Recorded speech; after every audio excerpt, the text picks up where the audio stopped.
बिस्मिल्लाहिर्रहमानिर्रहीम। अस्सलाम वालेकुम स्टूडेंट्स। जी बेटा, लास्ट टाइम हमने लेक्चर 12 में चैप्टर 12 हमने कंप्लीट कर लिया था और फिर मैंने कहा था कि नेक्स्ट टाइम हम इंशाल्लाह जो इस चैप्टर के प्रूफ्स हैं, इंपॉर्टेंट प्रूफ्स हैं, कई दफ़ा बोर्ड में ये प्रूफ आ चुके हैं, तो उसमें आज हम स्टार्ट करेंगे जहाँ पे 12.3 एंड होती है, 12.4 से ऑनवर्ड ऑब्लिक ट्रायंगल से रिलेटेड। उसमें सबसे पहले आता है law of cosine. Law of cosine में तीन केसेस हैं, a square is equal to b square plus c square minus 2 b c cos alpha. इसी तरह b square is equal to a square plus c square minus 2 a c cos beta, और c square होता है a square plus b square minus 2 A b cos gamma. अब इसमें जो आपने focus करना है वो इसकी डायग्राम पे करना है। ये देखें, हमारे पास हैं एक्सिस, एक्स एक्सिस,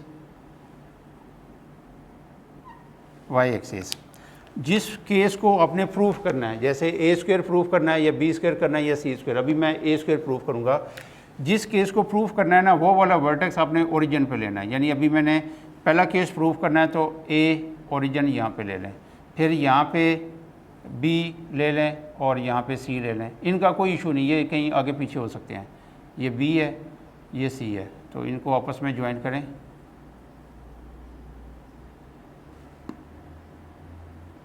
ये चीज़ ए के सामने स्मॉल ए, बी के अपोजिट ये स्मॉल बी, और सी के अपोजिट स्मॉल सी। अब ए पे एंगल कौन सा होता है? अल्फ़ा। ठीक है। अब बी के कोऑर्डिनेट्स देखें क्या बनेंगे। बी के कोऑर्डिनेट्स होते हैं जितनी उसकी ओरिजिन से लेंथ है वो, और एक्स कोऑर्डिनेट होता है कॉस अल्फ़ा, जितना भी एंगल है। इसी तरह सी साइन अल्फ़ा, और सी के कोऑर्डिनेट्स क्या होंगे? क्योंकि ये एक्स एक्सिस के ऊपर है, इसमें एक्स कोऑर्डिनेट तो होगा, वाई ज़ीरो है। अब एक्स कोऑर्डिनेट क्या है? ओरिजिन से लेके यहाँ तक जो लेंथ है वो बी है, तो ये बी कामा ज़ीरो आ जाएगा। ठीक है। अब इसको दो तीन लाइनों में हम एक्सप्लेन करेंगे। Consider a triangle a b c having vertex a at origin. ठीक।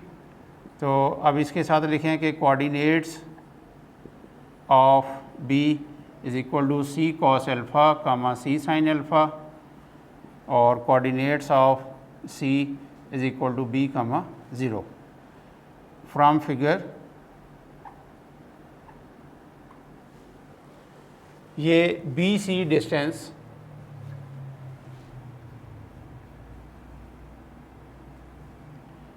इसका फार्मूला क्या होगा? x2 minus x1 whole square plus y2 minus y1 whole square और स्क्वायर रूट।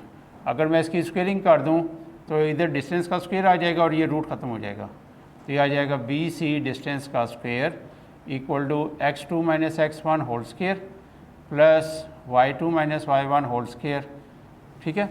अच्छा, जो वर्टेक्स पहले होता है उसके कोऑर्डिनेट्स को हम x1 y1 कहते हैं, और जो वर्टेक्स बाद में होता है उसके कोऑर्डिनेट को x2 y2 कहते हैं। अब b के कोऑर्डिनेट x1 y1 की जगह पुट कर दें और c के कोऑर्डिनेट x2 y2 की जगह, यानी b माइनस ये आ जाएगा बी सी किसके इक्वल है? a के, तो ये आ गया a square is equal to b minus c cos alpha c cos alpha whole square plus 0 minus c sine alpha whole square. Root नहीं है। अब इसका स्क्वायर ओपन कर दें, b square plus c square cos square alpha, ये a square plus b square आ गया, और 2ab वाली टर्म आएगी 2bc कॉस अल्फ़ा। ज़ीरो को छोड़ दें तो ये सिंगल टर्म बचेगी, ये आ जाएगा c square sine square alpha. B square इसमें से और इसमें से सी स्क्वायर मैं कॉमन ले रहा हूँ, cos square alpha plus sine square alpha, और माइनस 2bc कॉस अल्फ़ा। ये आ गया a square is equal to b square plus c square. ये आइडेंटिटी होती है, फंडामेंटल आइडेंटिटी ऑफ ट्रिग्नोमेट्री। ये आ गया a square plus b square minus 2bc cos alpha. ठीक है।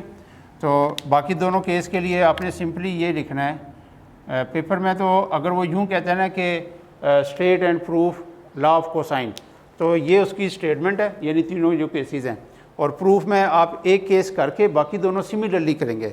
कि आप लिख देंगे जी कि b square is equal to a square plus c square minus 2ac cos beta और c square is equal to a square plus b square minus 2ab cos gamma.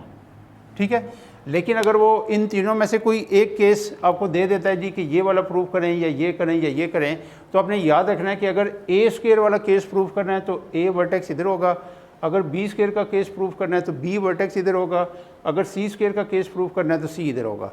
बाकी इन दोनों की कोई टेंशन नहीं, वो आगे पीछे कोई भी हो सकते हैं। ठीक है, बिल्कुल आसान सा ये प्रूफ है।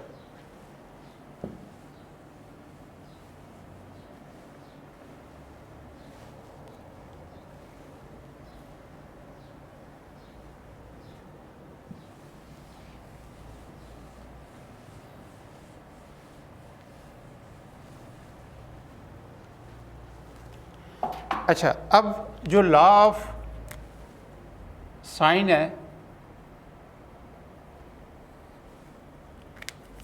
A over sine alpha equal to b over sine beta equal to c over sine gamma. अब इसमें ये जो डायग्राम पहले मैंने बनाई थी बिल्कुल सेम 100% वही है। इसमें सिंपली चेंज ये होगा कि ये ऐसे सी बी के कोऑर्डिनेट सी के सारे अपनी जगह पे होंगे। यहाँ पे अगर एंगल ये सी पे अगर गैमा है तो ये एंगल कितना होगा, क्योंकि स्ट्रेट लाइन पे 180 होता है तो ये हो जाएगा 180 माइनस गैमा। ठीक है, हम करेंगे ये कि इस वर्टेक्स ए को यहाँ पे शिफ्ट करेंगे यूँ। ठीक है, यानी इस पॉइंट को यूँ पकड़ के समझे हम यहाँ तक लेके आएंगे। तो अब ये जो सी लेंथ थी ये किसके इक्वल हो जाएगी, ए के इक्वल हो जाएगी। तो फिर सी के कोऑर्डिनेट बी के कोऑर्डिनेट्स चलें वो मैं यहाँ पे लिखता हूँ। पहले तो ये वो जो इनिशियल कंडीशन है उसके मुताबिक ये यही है। अब यूँ लिखना है, now shift the origin at point c. ठीक है, so new coordinates of b वो आ जाएंगे, क्या आ जाएंगे, न्यू कोऑर्डिनेट्स ऑफ बी। अब देखें ये लेंथ कितनी है, पहले तो ये ए के लिए ऐसे सी थी ना, अब ए चला गया यहाँ पे इस जगह पे, तो अब ये जो सी था ये किसके इक्वल हो गया, ए के इक्वल हो गया। तो ये कोऑर्डिनेट्स ये आ जाएंगे ए कॉस, और अब एंगल कितना बन रहा है 180 माइनस गैमा। इसी तरह ए साइन 180 माइनस गैमा, ये इसके कोऑर्डिनेट्स आ गए। ठीक है, अच्छा अब ज़रा सिर्फ इस चीज़ में जो की पॉइंट है वो ये है कि आपने हॉरिजॉन्टली शिफ्टिंग की है।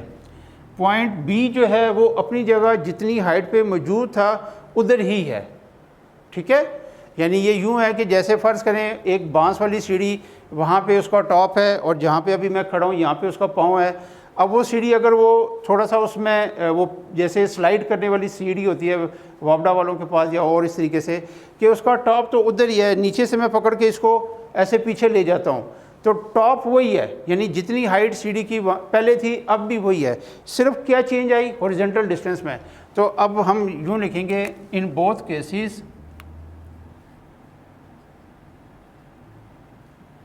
X coordinate changes but y coordinate does not change। ये इसका की पॉइंट है, यानी जो पहले केस में ये y कोऑर्डिनेट था और जो अभी नए केस में ये कोऑर्डिनेट है इस ये दोनों सेम है। दैट इज़ यानी जो हमने वर्डिंग लिखी है इसका क्या मतलब है, c sine alpha is equal to a sine 180 minus gamma. तो ये आ गया c sine alpha is equal to a। यहाँ पे अलाइड एंगल का रिजल्ट यूज़ कर लें, 180 में फंक्शन चेंज नहीं होता, साइन गैमा ही रहेगा, 180 में से माइनस हो रहा है तो सेकंड क्वाड्रेंट सेकंड में साइन क्या होता है, पॉजिटिव होता है। तो ये आंसर आ गया। अब a के नीचे साइन अल्फ़ा ले जाएं और c के नीचे साइन गैमा ले जाएं, a over sine alpha. Similarly यानी ये केस करने की ज़रूरत नहीं है, सिमिलरली कर देना है।